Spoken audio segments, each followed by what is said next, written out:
Hello बच्चों, क्या हाल चाल, कैसे हैं आप सभी लोग। उम्मीद करते हैं बहुत स्वस्थ, तंदुरुस्त और मस्त होंगे। बेटा जी, पेपर आपने कर लिया है नीट का 2024, आपने फोड़ दिया होगा, ये हमें पता है। पूरा एनालिसिस के साथ हम दोनों हाजिर हुए। मैं आपका जूलॉजी मास्टर सुजीत त्रिपाठी और आपकी प्यारी प्यारी जगत से न्यारी मैम समाप्ति सिन्हा मैम आपके सामने रूबरू होने जा रहे हैं और पेपर की एनालिसिस के साथ हाजिर हुए हैं। बिल्कुल। और सर, बच्चों को क्यूरियोसिटी होती है, सर 11 से ज़्यादा आया है या 12 से ज़्यादा आया है, पेपर का लेवल कैसा था, डिफिकल्ट था, मीडियम था, या मैच द फॉलोइंग या डायग्राम बेस्ड क्वेश्चंस आते नहीं आते, तो उसकी पूरी डिटेल्ड एनालिसिस हम लेके आए बच्चों नहीं, के लिए। जरूरी है बेटा एनालिसिस करना, क्योंकि जब आप पेपर देते हो तो आपके मन में भी रहता है कि पता 11 से कहाँ से आया था, कैसा था। मतलब सबसे पहला तो आपका ये होता है कि भाई मैंने कितने सही किए और कितने गलत किए, लेकिन उसके बाद हम आपके सामने ये जो एनालिसिस कर रहे हैं, इससे आपको ये आइडिया लगेगा और बहुत सारे बच्चों को आइडिया लगेगा। बहुत सारे ऐसे बच्चे होंगे जो तैयारी अब कर रहे होंगे, अगले साल की तैयारी के बारे में सोच रहे होंगे, उनके ये पता चलेगा क्लास 11 12 से कितनी वेटेज है, किन टॉपिक्स को कितनी वैल्यू दी गई है। और एनसीईआरटी की कोई भी चीज़ नहीं छोड़नी है, चाहे फिर वो आपकी थ्योरी हो, समरी हो या फिर डायग्राम्स हो, क्योंकि पूरा पेपर, भले ही पेपर जूलॉजी का हमारे हिसाब से आसान ही रहा, लेकिन कोई भी बेटा कोई भी चैप्टर में कोई भी चीज़ नहीं छोड़ी गई है, तो सारी चीज़ों को कवर करके पेपर बना हुआ है बेसिकली। और एनसीईआरटी की लाइनें तो बिल्कुल मिस करनी ही नहीं है। आप अगर देखो तो हम बार बार कहते हैं एनसीईआरटी एनसीईआरटी, तो नीट ने साबित कर दिया है एक बार फिर से कि क्वेश्चंस अगर पूछे जाएंगे तो एनसीईआरटी की लाइनों से ही पूछे जाएंगे। तो मेजॉरिटी आप 99.9% एक्यूरेसी देख सकते हो, एनसीईआरटी की लाइनें कॉपी की गई हैं और उसी के क्वेश्चन पूछे गए। तो ध्यान रखेंगे इन चीजों का। शुरू करें फिर सर? फटाफट से। बिल्कुल बिल्कुल। तो सबसे पहले ये दिया हुआ है कि डिफिकल्टी लेवल क्या था सर जूलॉजी में, तो क्या ही डिफिकल्ट सर डिफिकल्टी लेवल है। टोटल क्वेश्चंस अगर आप देखें सारे सब्जेक्ट में ऑलमोस्ट इक्वल ही है, फिजिक्स केमिस्ट्री बॉटनी जूलॉजी में भी इस बार एनटीए ने आप देखो क्वेश्चंस एकदम बैलेंस बनाया है। 50 क्वेश्चंस बॉटनी से और 50 क्वेश्चन जूलॉजी से। पहले ऐसा होता था जूलॉजी के क्वेश्चन और बॉटनी के क्वेश्चन में थोड़ा बहुत होता था, एक आध क्वेश्चन, थोड़ा बहुत माइनर डिफरेंस। इस बार एकदम बैलेंस कर दिया इन लोगों ने। सारे सब्जेक्ट बराबर बराबर 50-50-50-50 करके 200 क्वेश्चन पूछे गए। और परसेंट वाइज भाई आप देखो ये डिवीजन किया है इजी, मतलब इस बार पूरा अगर जूलॉजी के पार्ट की अगर हम बात करते हैं स्पेशली, तो ये पूरा का पूरा क्वेश्चन पेपर हमारे एंड से बहुत इजी था, क्योंकि एनसीईआरटी की लाइनों से था और एकदम टू द पॉइंट एनसीईआरटी और एकदम बेसिक क्वेश्चंस पूछे गए थे। 36 क्वेश्चन, मतलब आप परसेंट वाइज देखोगे कि तो केवल 2 क्वेश्चन ऐसे रहे होंगे जो थोड़ा बहुत, जहां आपको थोड़ा सोचना पड़ा होगा, थोड़ा एक्स्ट्रा एफर्ट लगाने पड़े होंगे। तो परसेंट वाइज जो है वो आपको यहीं पे आपको थोड़ा सोचना पड़ रहा होगा। तो आप देख सकते हो ये मैम, आप जरा इसको क्या कहेंगे, कैसा ये इजी वाले क्वेश्चन और ये जो कैसे रहे होंगे? ये 72% इजी, मतलब सर और मैं जब पेपर डिस्कस कर रहे थे, मतलब ये जो इजी वाले हम बोल रहे हैं ना, पढ़ते ही टिक मार्क सर। ऑप्शंस भी मतलब इतना आसान बनाए थे कि एक ऑप्शन पढ़ा तो बाकी पढ़ने की जरूरत नहीं है बस। तो इसीलिए हमारी जो एनालिसिस है उसके अकॉर्डिंग बेटा 72%, अराउंड 72% आपके इजी ही थे, पढ़ते ही आंसर मार्क हो रहा था।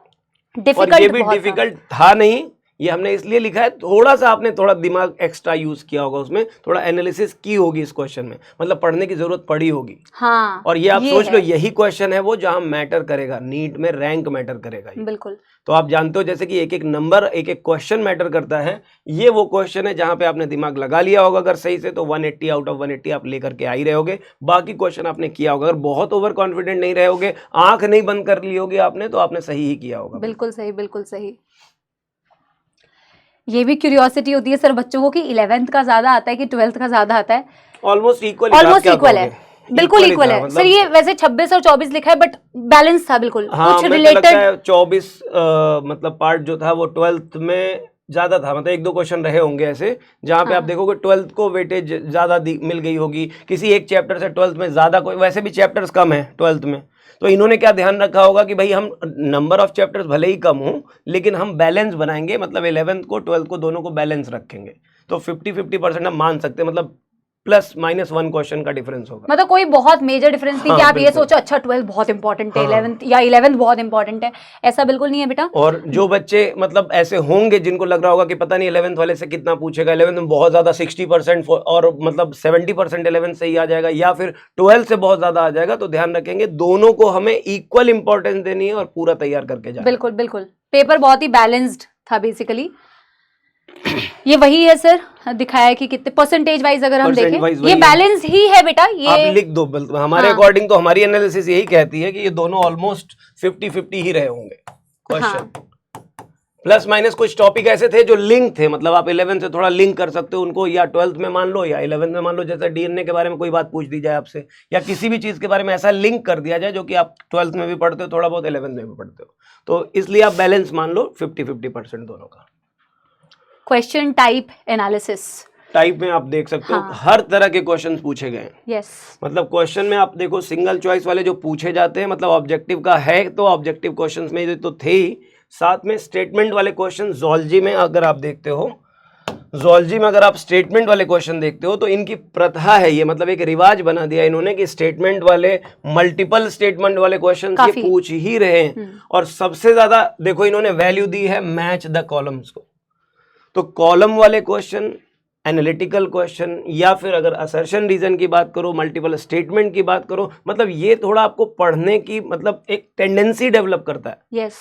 इस तरह के पेपर को अटेम्प्ट करने के लिए आप एनसीईआरटी की एक पढ़ने की एक टेंडेंसी, एक आदत डालना शुरू कर दो, क्योंकि ये लाइन टू लाइन कनेक्ट करना, एक कनेक्ट बनाता है आपका, तो ये बहुत ही फायदेमंद रहता है। इसीलिए हम आपको बार बार कहते हैं एनसीईआरटी की लाइनों को पढ़ो, टू द पॉइंट पढ़ो, चाहे वो मैच द कॉलम होगा, आप एक दो मैच करोगे आंसर तो आ जाता है, बिल्कुल। लेकिन आपको कंप्लीट आंसर करने के लिए ये बहुत हेल्पफुल रहता है जब एनसीईआरटी की लाइनों को आप पढ़ते हो। और ये एनालिसिस आप देख सकते हो कि हर एरिया, हर चीज को कवर किया गया है, हर टाइप से क्वेश्चंस पूछे गए।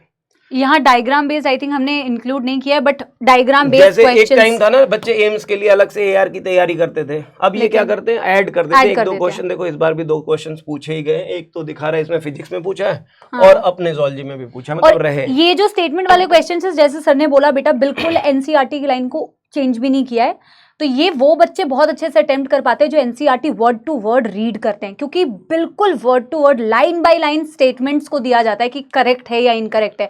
आप अगर पेपर डिस्कशन देखोगे तो उसमें हमने यही बताया, लाइन बाय लाइन, एंड तभी हम बार बार फोकस करते हैं कि बेटा नोट्स पढ़ो, क्लास में करो सारी चीजें, बट एनसीईआरटी को थॉरोली मल्टीपल टाइम्स रीड करो, क्योंकि ये जो असर्शन रीजन और स्टेटमेंट बेस्ड क्वेश्चंस है ना, ये जो जितनी बार एनसीईआरटी को पढ़ता है उसको वो क्लिक इमीडिएटली करता है कि ये एग्जैक्टली ये पढ़ा था कहीं पे यार, एग्जैक्टली ऐसा ही दिया हुआ है। बिल्कुल। सो बेसिकली हर तरफ से सर क्वेश्चंस है, इतनी बार पढ़ लें कि सबकॉन्शियस माइंड में सब आकर के फीड हो जाए, बस क्वेश्चन पढ़ो और आंसर करो। ये उसी की सर वही है, सेम चीज है। हाँ। वही single choice, statement based, percentage wise बेटा यहाँ पे अगर देख लोगे 34%, मैच द कॉलम सबसे ज्यादा है, आप देख सबसे ज्यादा है 36%, लेकिन बहुत आसान, बहुत आसान।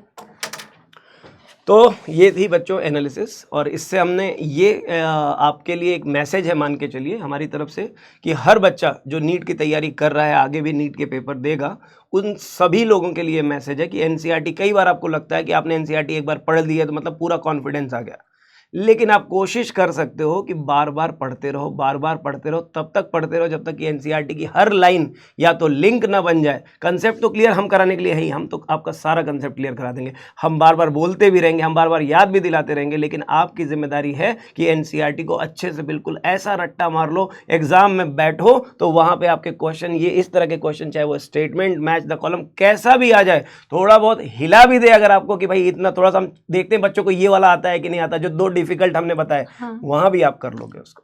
बिल्कुल जो सर ने बोला एग्जैक्टली बेटा वही चीज आपको फॉलो करनी है अगर आपको सिलेक्शन चाहिए। और ये पेपर्स बेटा ऐसे होते हैं जिसमें आप मतलब फुल स्कोरिंग 180 और 180 आपको ज़ूलॉजी में स्कोर करना चाहिए था, जैसा पेपर आया था। लेकिन वही बात है, एक आधा क्वेश्चंस ऐसे होते हैं जो उन बच्चों की पकड़ में सबसे अच्छे से आते हैं बेटा जो एनसीईआरटी को थॉरली रीड करते हैं। इवन एज अ टीचर मैं आपको बता रही हूँ, कई बार ऐसे भी स्टेटमेंट्स होते हैं जो हमें भी बेटा लगता है अच्छा एनसीईआरटी में क्या ये एक वर्ड इधर उधर था, तो हम भी एक बार चेक करते हैं, क्रॉस चेक करते हैं वापस से। तो एनसीईआरटी की लाइंस इतनी अच्छे से आपको रटी हुई होनी चाहिए कि यार देखते ही आपको क्लिक कर जाए। मैं और सर या सारे टीचर्स बायो के स्पेशली आपको बार बार यही गाइड करेंगे बेटा, read your NCERT as many times as possible. आपको लगता है कि आपको याद हो गया है, आपको लगता है आपको सब समझ में आ गया है, बट फिर भी स्कोप होता है, तो give it at least 5 to 6 times reading before you attempt your NEET exam. बाकी पेपर बहुत आसान था, एग्जाम तक रुकना नहीं होता है, बस यही है कि हमेशा जिद पे अपने अड़े रहो, एग्जाम की तैयारी में बिल्कुल डटे रहो, तब जाकर के सिलेक्शन मिलता है। बायो में 360 आउट ऑफ 360 अगर लाना है तो टीचर की बात को फॉलो करना होगा और एनसीईआरटी जपना होगा। बिल्कुल बिल्कुल, आप सर की क्लासेस अटेंड करो या मेरी क्लास अटेंड करो या किसी की भी क्लास अटेंड आप करते हो, हम क्लास में हमेशा एक ही चीज़ बोलते हैं, बेटा you have to trust your teacher. आप उस विश्वास के साथ में जब आप पढ़ाई करना स्टार्ट करते हो बिना जजमेंट के, तो टीचर आपको जो बातें क्लास में बोलता है, आई एम श्योर सर ने जो बातें बोली होगी या हमने जो बातें बोली होगी बेटा, आप देख पा रहे होंगे वो एग्जाम में आपके आया हुआ है। तो इसी बात के साथ में सर बिल्कुल विदा बहुत लेते हैं बहुत बच्चों। धन्यवाद। और बहुत बहुत आप लोगों को बेस्ट विशेस देते हैं कि आपके लाइफ में जो भी हो अच्छा ही हो, और आप जो भी करे होंगे अच्छा ही करे होंगे। Thank you so much. Bye bye.